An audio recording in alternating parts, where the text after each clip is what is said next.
And hello ladies and gentlemen, and welcome back to another AP World History Modern Reading with your host, Mono Entertainment. And today, we are reading from Chapter 1.6, Developments in Europe. So, without further ado, let's develop our history and knowledge further, and let's start. Quote, "I should not wish to be Aristotle if this were to separate me from Christ," end quote. Peter Abelard, Letter 17 to Heliosi, 1141. Essential question. How do the beliefs and practices of the predominant religions, agricultural practices, and political decentralization affect European society from 1200 to 1450?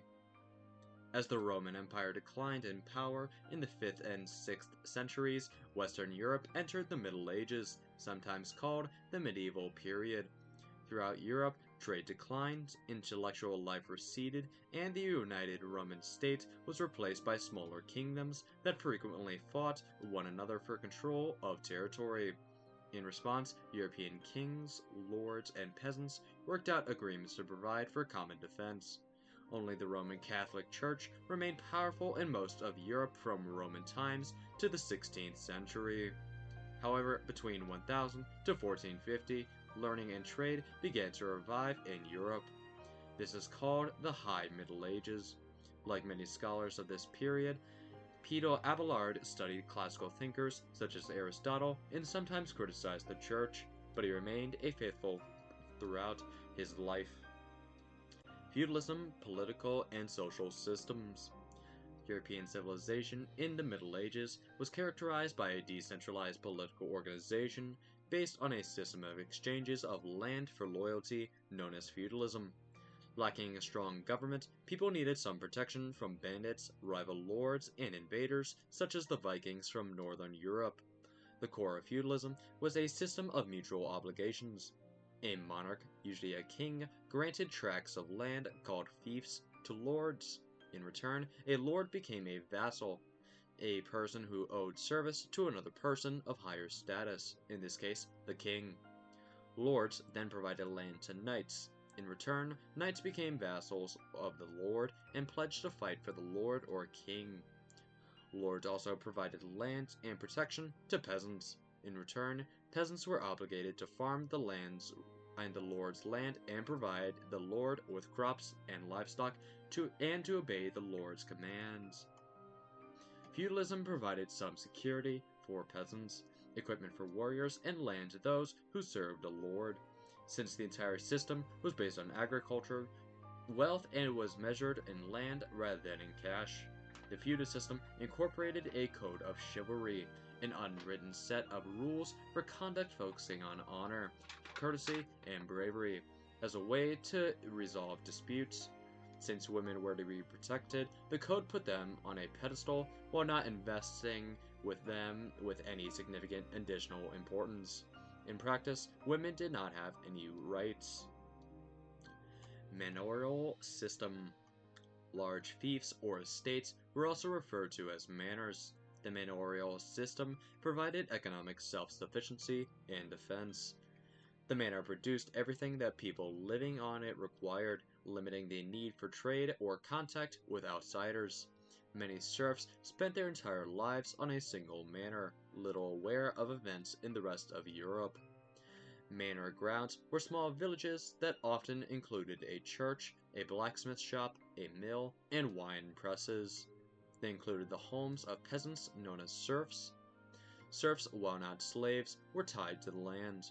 This meant that they could not travel without permission from their lords, nor could they marry without their lord's approval. In exchange for protection provided by the lord of the manor, they paid tribute in the form of crops, labor, or in rare cases, coins. Children born to serfs also became serfs. As both climate and technology slowly improved, the amount of arable or farmable land gradually increased. Agriculture became more efficient near the end of the Middle Ages. The three-field system, in which crops were rotated through fields, came into use.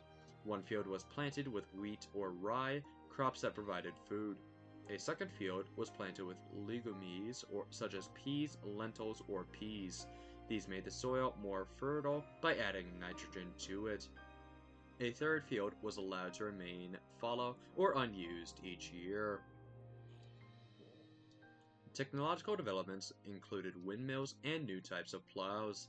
Heavier plows with wheels worked well in the dense soil north of the Alps, while lighter plows worked better in southern Europe. These changes promoted population growth. Political trends in the later Middle Ages. In the later Middle Ages, monarchies grew more powerful at the expense of feudal lords by employing their own bureaucracy and a military. These employees work directly for the king or queen. In contrast, in modern countries such as the United States, bureaucrats and soldiers work for the country, not the chief executive. The lands these monarchs collected under their control, particularly in England and France, were beginning to look like the modern countries of Europe. And as you can see by this image, here is Europe in the Middle Ages, including Viking areas, invasion routes, Muslim areas, and also the Magyar areas. France. King Philip II ruled 1180 to 1223. Was the first to develop a real bureaucracy. Yet it was not until Philip IV ruled 1285 to 1314 that the first Estates General met. The Estates General was a body to advise the king that included representatives from each of the three legal classes or states. In France, the clergy, nobility, and commoners. Although the French kings consulted this Estates General when necessary, they did not exact regular taxes from the upper two estates, the clergy and nobility.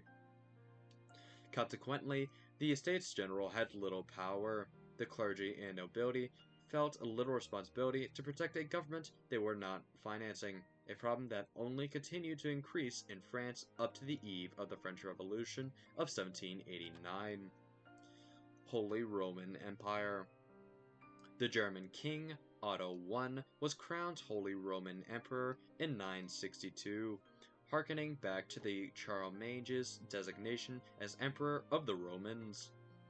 Otto's successors survived the power struggle with the papacy over the lay infrastructure controversy of the 11th and 12th centuries. This dispute was over whether a secular, non-religious leader, rather than the Pope, could invest bishops with the symbols of office. It was finally resolved in the Concordat of Worms of 1122, when the Church achieved autonomy from secular authorities.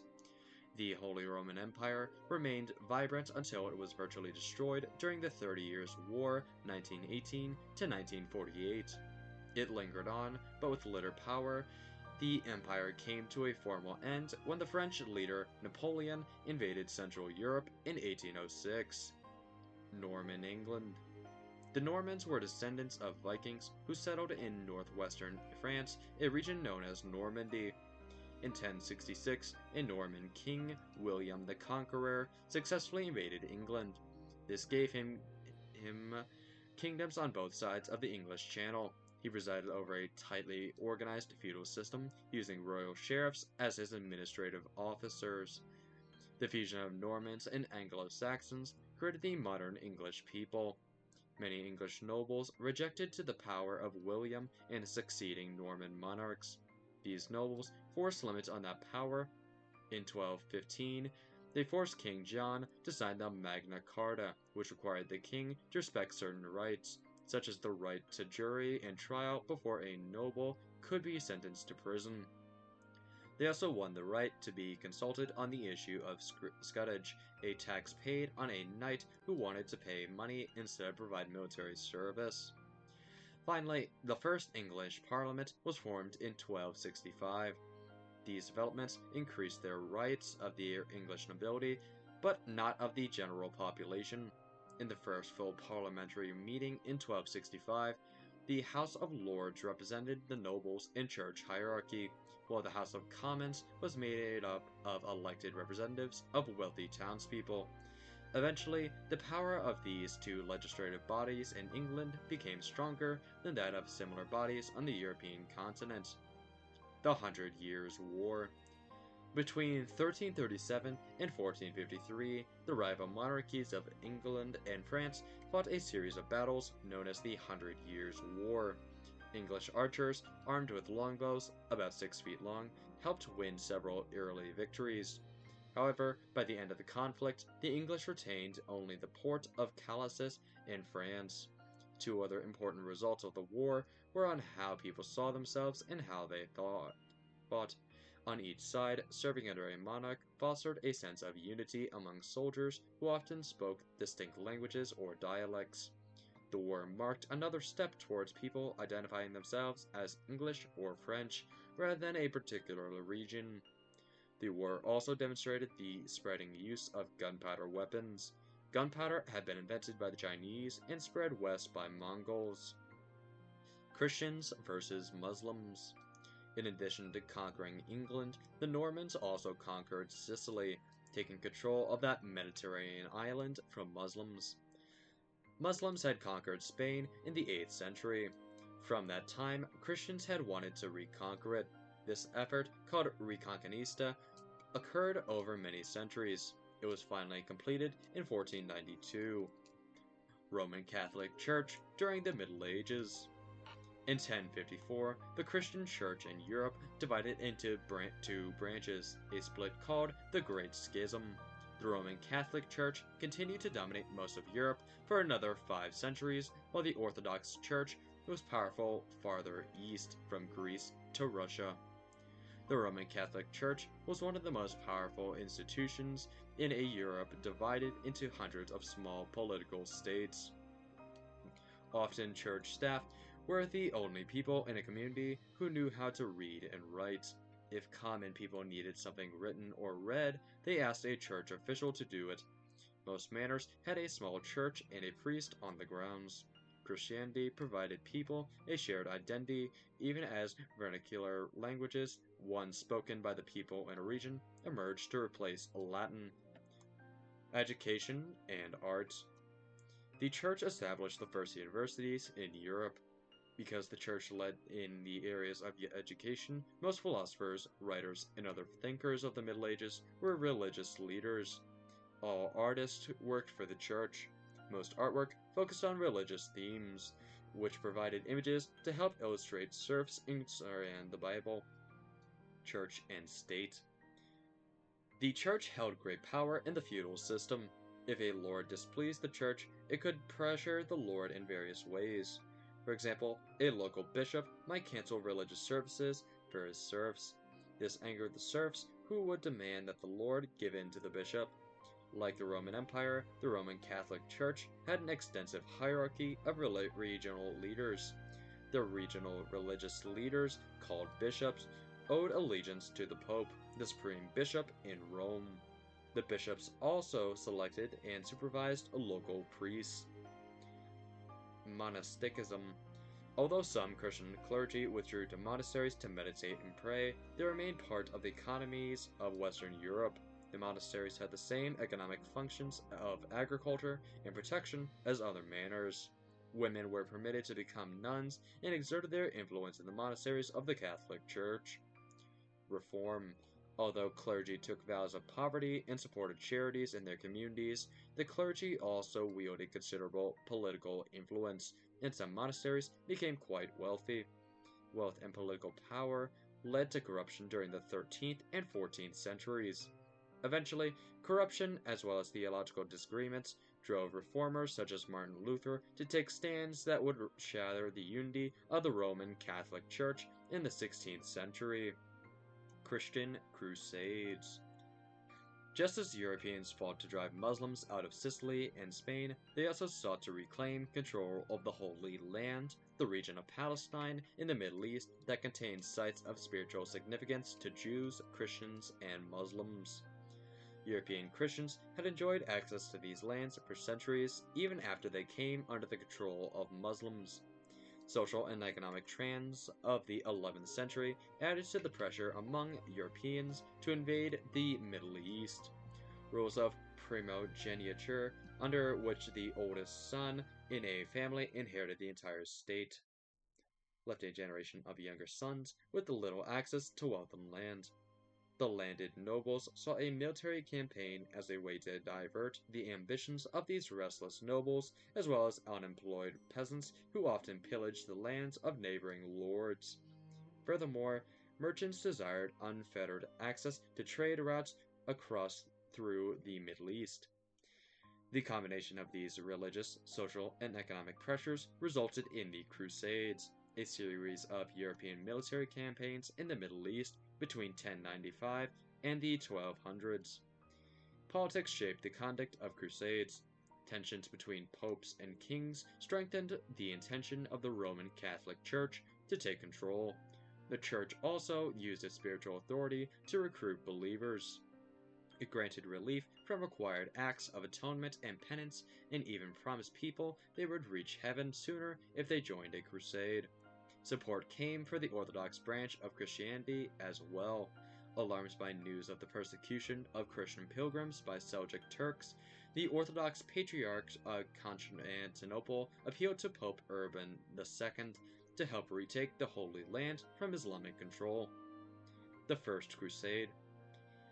Of four major crusades, only the first was a clear victory for the Christendom. The European army conquered Jerusalem in July 1099. However, Muslim forces under Saladin regained control of Jerusalem in 1187. The Crusades did promote cultural exchange between Europe and the Middle East. The Middle East had a higher standard of living, and European crusaders increased the demand for Middle Eastern goods. The Fourth Crusade. During the fourth and last major crusade, 1202 to 1204, Venice, a wealthy city-state in northern Italy, had a contract to transport crusaders to the Middle East, an area known as the Levant. However, Venice was not paid all of what was due, so the Venetians pursued the crusader debtors first to sack Zara, an Italian city, and then Constantinople, a major trade competitor of Venice. The Fourth Crusade never made it to the Holy Land. Eventually, Islamic forces prevailed in the Levant. Economic and social change. The Crusades were just part of the changes occurring in Europe and in the late Middle Ages. Local economic self-sufficiency in Europe gradually gave way to an interest in goods from other European areas from far-flung ports. Marco Polo. In the late 13th century, Marco Polo, an Italian native from Venice, visited the court of Kublai Khan and Dadu, modern-day Beijing. Polo's captivating descriptions of the customs of the people he met intrigued Europeans. For example, he described how Mongols had multiple marriages, drank mare's milk, burned black stones, coal, to heat their homes, and bathed frequently, often 3 times per week. Curiosity about Asia skyrocketed, stimulating interest in cartography or map-making. Social change. Growth in long-distance commerce changed the social pyramid of Western Europe. Economic success started to rival religious vocation or military service in winning status. This military class between the elite nobles and clergy and the mass of peasants began to grow. Known as the bourgeoisies or burghers, it included shopkeepers, merchants, craftspeople, and small landholders. Urban growth. With renewed commerce came larger cities. The change to the 3-field system and other advances in agriculture led to population growth in the late Middle Ages. This agricultural surplus encouraged the growth of towns and of markets that could operate more frequently than just on holidays. As the demand for more labor on the manors increased, the supply decreased. A series of severe plagues swept through Eurasia in the 14th century. In Europe, an outbreak of bubonic plague, known as the Black Death, killed as many as 1/3 of the population. The growing demand for labor and the deaths of so many people gave serfs more bargaining power with lords. Urban growth was hampered after about 1300 by a 5-century cooling of the climate known as the Little Ice Age. Lower temperatures reduced agricultural productivity, so people had less to trade and cities grew more slowly. The Little Ice Age led to an increase in disease and an increase in unemployment. These in turn created social unrest. The crime rate increased, and Jews and other groups that had already faced discrimination were the victims of scapegoating, being blamed for something over which they had no control. Jews. During the Middle Ages, the small Jewish population in Christian Europe began to grow. Many Jews lived in Muslim areas in the Iberian Peninsula, present-day Spain and Portugal, and around the Mediterranean Sea when these areas were overtaken by European Christians. In time, Jews who could afford to moved northward in Europe. Some political leaders, particularly in Amsterdam and other commercial cities, welcomed them, since they brought valuable experience in business and trade. The Roman Catholic Church also had a policy that Christians could not change interest on loans to other Christians. However, Jews were not bound by this restriction. With few other economic opportunities, many Northern European Jews became moneylenders. The resulting increase in the flow of money contributed to the economic growth of Europe. However, anti-Jewish sentiment, or anti-Semitism, was widespread among Christians. They thought of Jews as outsiders and untrustworthy.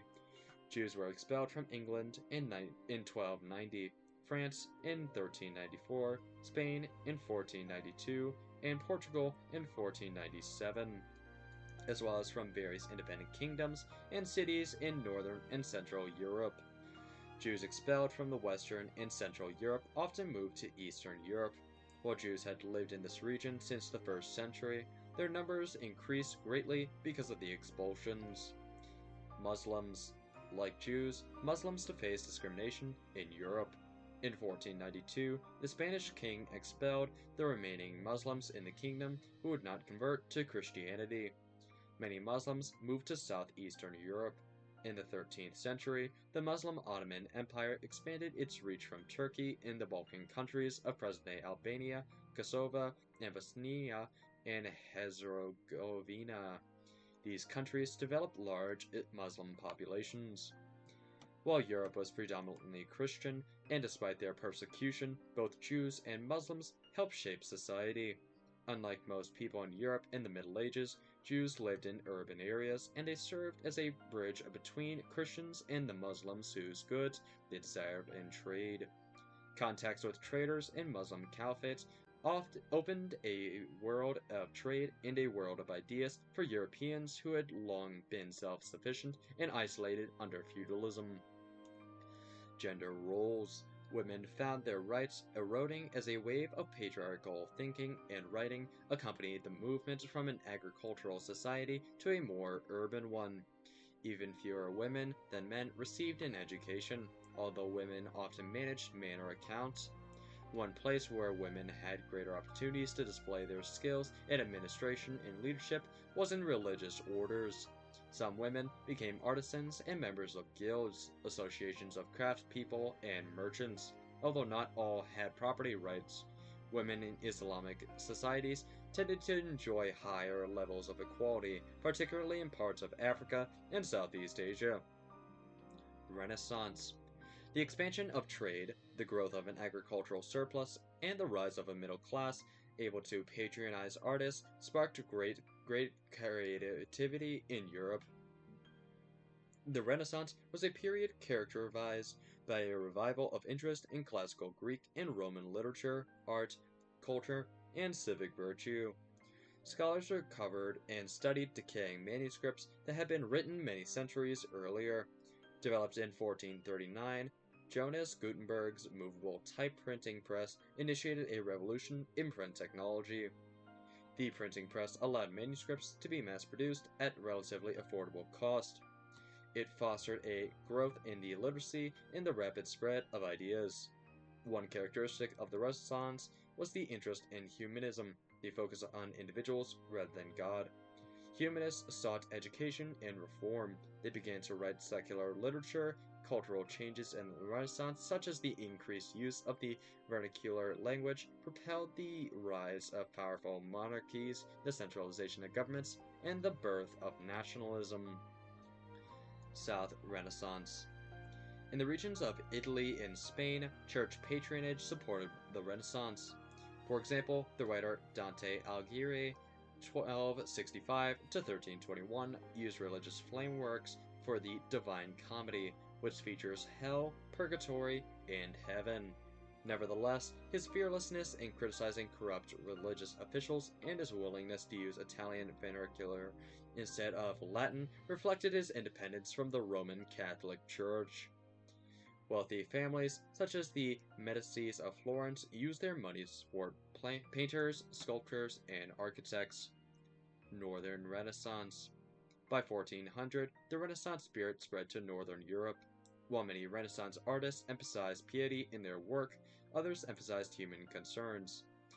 Geoffrey Chaucer, written in the Canterbury Tales in the late 1300s, portrayed a microcosm of middle-class occupations in England, including several church positions.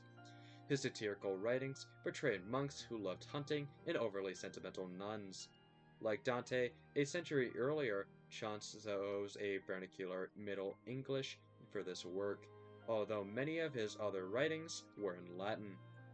And now, as you can see below that, we can also see a map titled Leading Cities During the Renaissance in Europe, which may be important to note when referring to 1200 to 1450, which I'll talk about hopefully at the end of the video if I don't forget. The origins of Russia. During the late Middle Ages in Eastern Europe, extensive trade in furs, fish, and grain connected people from Scandinavia to the Mediterranean to Central Asia. The city-state at the center of this trade was Kievan Rus, based in what is today Kiev, Ukraine. Because it adopted the Orthodox Christianity, it maintained closer cultural relationships with Byzantium than the Roman Catholic Europe. In the 13th century, the Mongols overtook this region, so it developed even more separately from the rest of Europe. See topic 2.2 or another video of mine in another playlist. The Mongols required local nobles to collect taxes for them. As these nobles grew wealthy in their role, they began to resist Mongol rule. In the late 15th century, under the leadership of a Moscow-based ruler known as Ivan the Great, the region became independent of the Mongols. This marked the beginning of the modern state of Russia.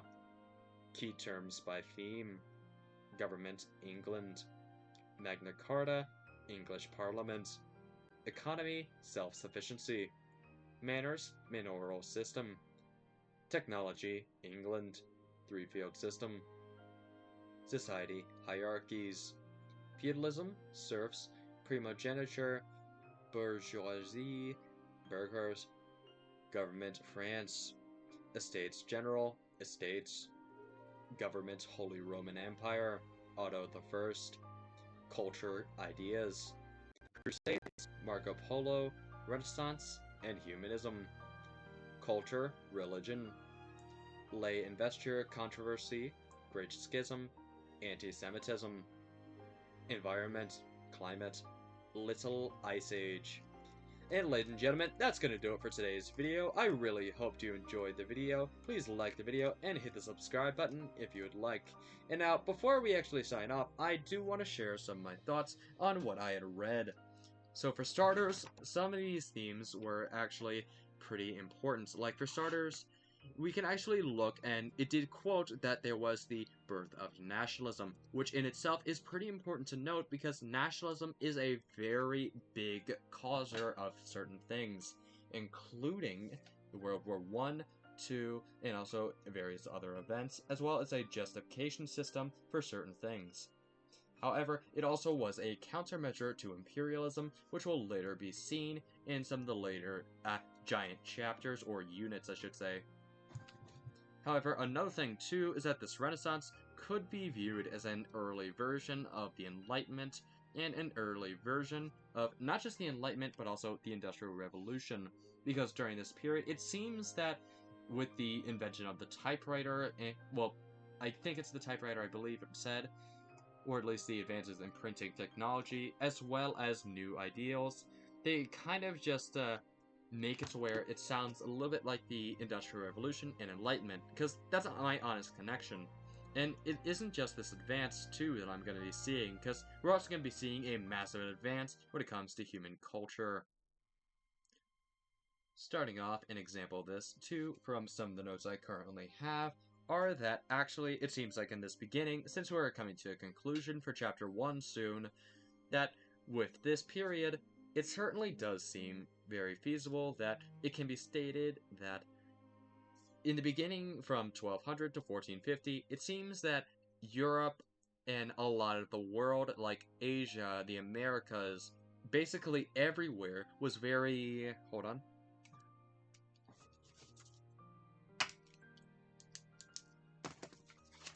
Alright, got my notes again, and from what I wrote, it was very decentralized, very unorganized as well, and basically there's a massive lack of connection, which when we see modern day or 1900 to present, as will be covered in a future video, we can basically see that the world right now, we're very connected, we have the internet, stuff like that, which clearly they're not going to have technology like that, but they don't have the level of connectivity, and they don't have the amount of centralization and organization that nations and empires nowadays have.